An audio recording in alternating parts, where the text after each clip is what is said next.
बुत के अंदर छुपा दुश्मन और एक जिन का कत्ल। मक्का मुअज़्ज़मा में वलीद नाम का एक काफिर रहता था। उसके पास सोने का एक बुत था जिसे वो माबूद मानकर पूजता था। एक दिन अचानक वो बुत बोल उठा और कहने लगा, मोहम्मद अल्लाह के रसूल नहीं है, मौअज़ल्लाह। वलीद ये सुनकर बेहद खुश हुआ और लोगों को इकट्ठा कर लिया। अगले दिन एक बड़े इज्तिमा का ऐलान किया गया ताकि सब लोग इस बुत के मुंह से यही बात दोबारा सुने। हत्ता कि रसूल अकरम सल्लल्लाहु अलैहि वसल्लम को भी दावत दी गई। जब हुजूर तशरीफ लाए तो वही बुत यकदम हक गोई पर आ गया और कहने लगा, ए मक्के वालों, खूब जान लो कि मोहम्मद अल्लाह के सच्चे रसूल हैं, उनका दीन बरहक है और तुम्हारे बुत झूठे और गुमराह हैं। ये बात सुनकर वलीद घबरा गया और गुस्से में आकर बुत को जमीन पर दे मारा और उसे तोड़ दिया। वापसी के वक्त हुजूर सल्लल्लाहु अलैहि वसल्लम की मुलाकात एक सवार से हुई जो सब्ज लिबास में था और उसके हाथ में खून आलूद तलवार थी। उसने अर्ज किया, या रसूल अल्लाह, मैं एक मुसलमान जिन हूँ और आपका गुलाम हूँ। एक काफिर जिन वलीद के बुत में घुसकर आपके खिलाफ बातें कर रहा था। मैंने उसे कत्ल कर दिया और फिर खुद बुत में दाखिल होकर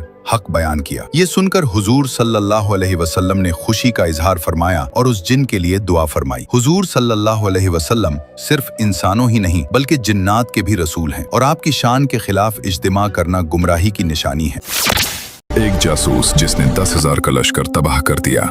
मदीना मुनव्वरा तारीख के सबसे नाजुक लम्हे से गुजर रहा था। बाहर 10,000 का खूनखार लश्कर, अंदर भूख, सर्दी और खौफ। खंदक खोदते हुए मुसलमानों के हाथ जख्मी थे और इसी दौरान बनु कुरैज़ा ने पीठ में खंजर घोंप दिया। बज़ाहिर बचने की कोई सूरत न थी। इसी अंधेरे में दुश्मन के लश्कर में से एक शख्स खामोशी से निकला और छुपते छुपाते हुजूर नबी करीम सल्लल्लाहु अलैहि वसल्लम के पास पहुंच गया। वो नईम बिन मसूद थे जो दिल से मुसलमान हो चुके थे मगर दुश्मन को खबर न थी। अर्ज की, या रसूल अल्लाह, मुझे क्या हुक्म है? आप सल्लल्लाहु अलैहि वसल्लम ने फरमाया, दुश्मन में फूट डाल दो, जंग हिकमत का नाम है। नईम रजी अल्लाह अन्हु पहले बनु कुरैज़ा के पास गए और उन्हें डराया कि कुरैश परदेसी हैं, हारे तो भाग जाएंगे और तुम अकेले रह जाओगे।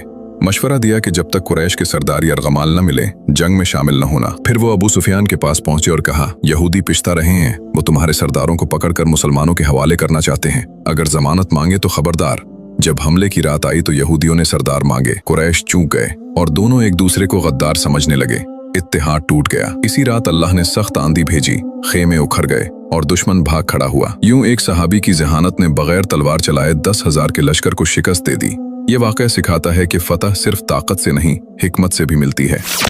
जब अल्लाह के वजूद को न मानने वाला समंदर के तूफान में फंसा तो क्या हुआ? हजरत इमाम जाफर सादिक के पास एक देहरिया मल्ला आया जो वो मल्ला कहता था कि खुदा कोई नहीं, खुदा के वजूद का मुनकर था। गुफ्तगू के दौरान हजरत इमाम ने उससे पूछा, क्या कभी तुम्हें समंदर के शदीद तूफान का सामना हुआ है? मल्ला ने कहा, हाँ, एक मरतबा मेरा जहाज सख्त तूफान में फंस गया और डूब गया। जहाज में सवार सब लोग गर्क हो गए। हजरत इमाम ने फरमाया, फिर तुम कैसे बच गए? उसने जवाब दिया, समंदर में एक तख्ता मेरे हाथ आ गया, मैं उसके सहारे तैरता रहा मगर साहिल से पहले वो भी हाथ से छूट गया। फिर मैंने खुद ही हाथ पांव मारे और किसी तरह किनारे तक पहुंच गया। हजरत इमाम जाफर सादिक ने फरमाया, जब तुम जहाज पर थे तो तुम्हें उस पर भरोसा था, फिर तख्ते पर एतमाद किया, लेकिन जब वो भी छोड़ गया तो इस बेबसी के लम्हे में क्या तुम्हें फिर भी बच जाने की उम्मीद थी? मल्ला ने कहा, हाँ, उम्मीद तो थी। हजरत इमाम ने फरमाया, वो उम्मीद किससे थी? कौन था जो तुम्हें बचा सकता था? ये सुनकर मल्ला खामोश हो गया। हजरत इमाम ने फरमाया, जिस जात से तुमने उम्मीद लगाई वही खुदा है और उसी ने तुम्हें बचाया। ये सुनकर मुल्ला ने खुदा के वजूद का इतरार किया और इस्लाम कबूल कर लिया। सबक: मुसीबत के वक्त इंसान फितरी तौर पर खुदा की तरफ रुजू करता है, यही उसकी हस्ती का वाज़ेह सबूत है।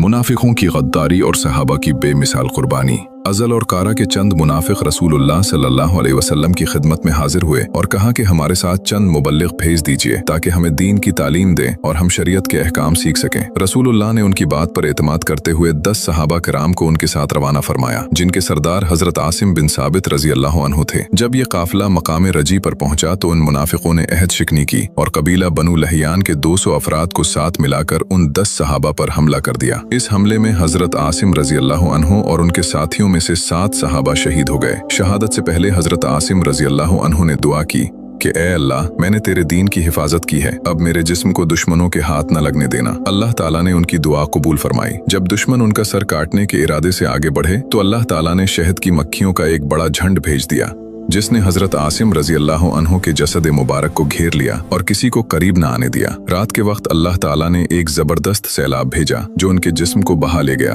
और दुश्मन नाकाम और नामुराद वापस लौट गए। सबक यह है कि सहाबा किराम रिज़वानुल्लाह अलैहिम अजमाइन दीन इस्लाम के लिए जीते रहें और इसी की खातिर अपनी जानें कुर्बान करते रहे और रसूलुल्लाह के साथियों से दुश्मनी करना हमेशा मुनाफिकों का तरीका रहा है।